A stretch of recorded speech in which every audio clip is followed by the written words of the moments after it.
Well, let me just read real quick with the White House.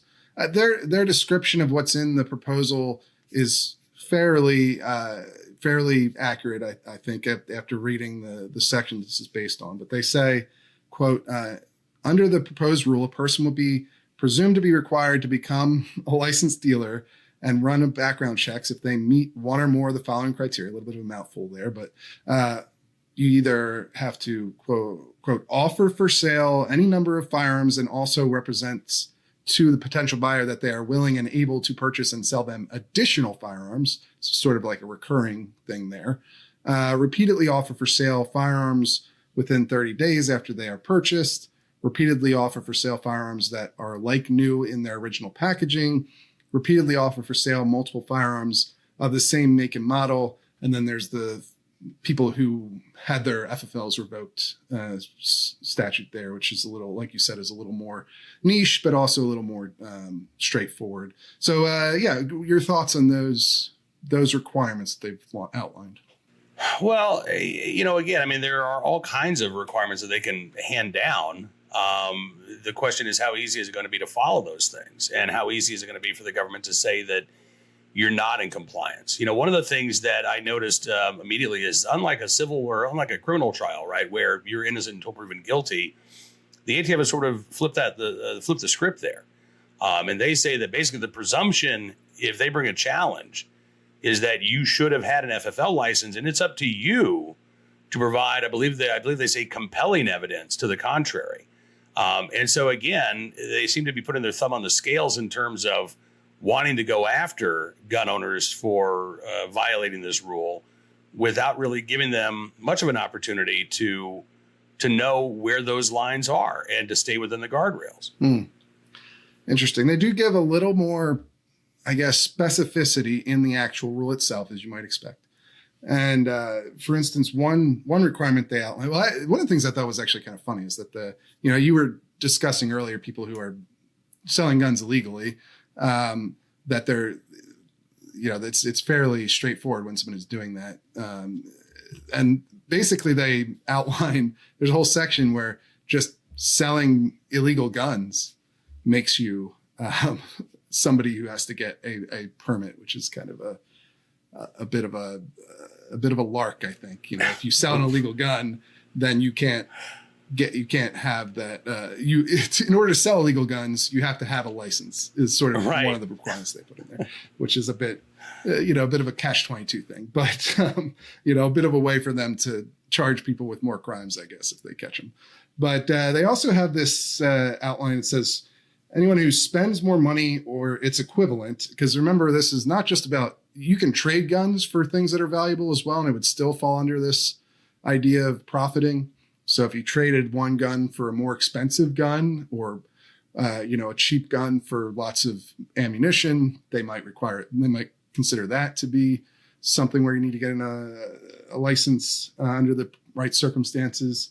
But, spends more money or its equivalent on purchases of firearms for the purpose of resale than the person's reported taxable gross income during the applicable period of time. So if you spend more money on acquiring guns to resell than you make as in your other streams of income, that could make you somebody who has to get a license. That's an interesting one. Yeah. And what's interesting here is that, and correct me if I'm wrong, but it's my understanding based on this proposal that, taking the buyer to a gun store and putting them through a background check, that's not an option, right? It's not like you can use the services of an FFL and do these things. The government is maintaining that if you engage in this type of behavior, you have to go through the process of acquiring a federal firearms license. Is that your understanding too? Yeah, I think that's probably right. Although I do wonder, if an ATF, a lot of this stuff, it's like, is an ATF agent paying attention to you? Are you doing things that they're skeptical of? Yeah. And so if you're taking everybody you sell a gun to an FFL to have the gun transferred to that FFL, you're probably going to be fine. But under the rules, the technicality, I think you're right. Yeah. Yeah. I mean, and again, probably going to be fine versus you're going to be fine, I think is a very different thing when it comes to the ATF and the enforcement of these rules. That's true. Yeah, I mean, it's not just about whether or not. I mean, that's how the ATF would like it, right? They'd like to say, well, we'll use our discretion. We want all this power, and then we're only going to use it in this limited way. That's a common theme that you see through all these rules. But yeah, is that the right approach, as you mentioned earlier? Like that's great for the ATF, not necessarily great for your average Joe out there who's trying to figure out what's legal or not. Yeah. I mean, again, it's this is not going to be an end to gun sales, but I think that this is definitely a step towards.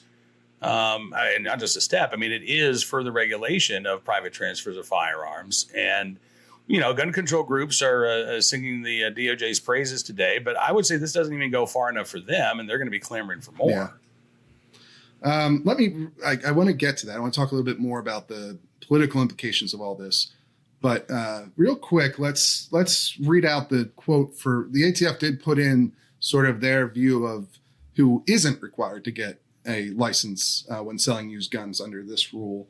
And so they said, quote, under this proposed rule, a person would not be presumed to be engaged in the business requiring a license as a dealer when the person transfers firearms only as a bona fide gift or occasionally sells firearms only to obtain more valuable, desirable, or useful firearms for their personal collection or hobby, unless their conduct also demonstrates a predominant intent to earn a profit. So, that's pretty much in line with what they've been saying for years about this, but they did put this written definition in there. Now, there's obviously still a lot of things you could take as, what is that? What exactly is your personal collection or hobby? So what's interesting is they don't define more valuable guns. Well, so they don't define the term occasionally.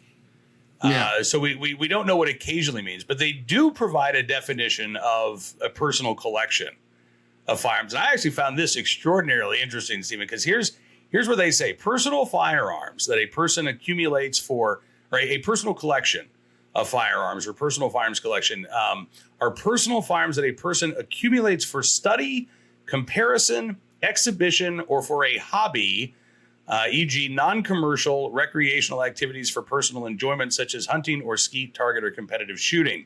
The term shall not include any firearm purchased for the purpose of resale or made with the predominant intent to earn a profit. Do you notice something missing from that, definition of why people might own a gun, Stephen? Yes, the most common reason people own guns. That's right. Yeah. Self-defense. Apparently, if you purchase a firearm for self-defense under this proposed rule, that would not be considered part of your personal collection. Yeah, it's interesting. I don't know if it has any practical effects, but I don't either. I think this is probably just, the knee-jerk, anti-gun ideology of the Biden administration that they don't even want to acknowledge that is the primary reason why most people own firearms. I don't think the ATF would. Again, we get into what we think the ATF might do versus what they might actually do, but it would be a very newsworthy story if the ATF said, "Hey, you sold that gun and it wasn't meant for skeet shooting; it was meant for self-defense, and so therefore, we're charging you with you should have been engaged in the business." I doubt that's going to happen. Yeah. But I found it amusing that this administration just can't even acknowledge the most common reason why people are exercising their Second Amendment rights.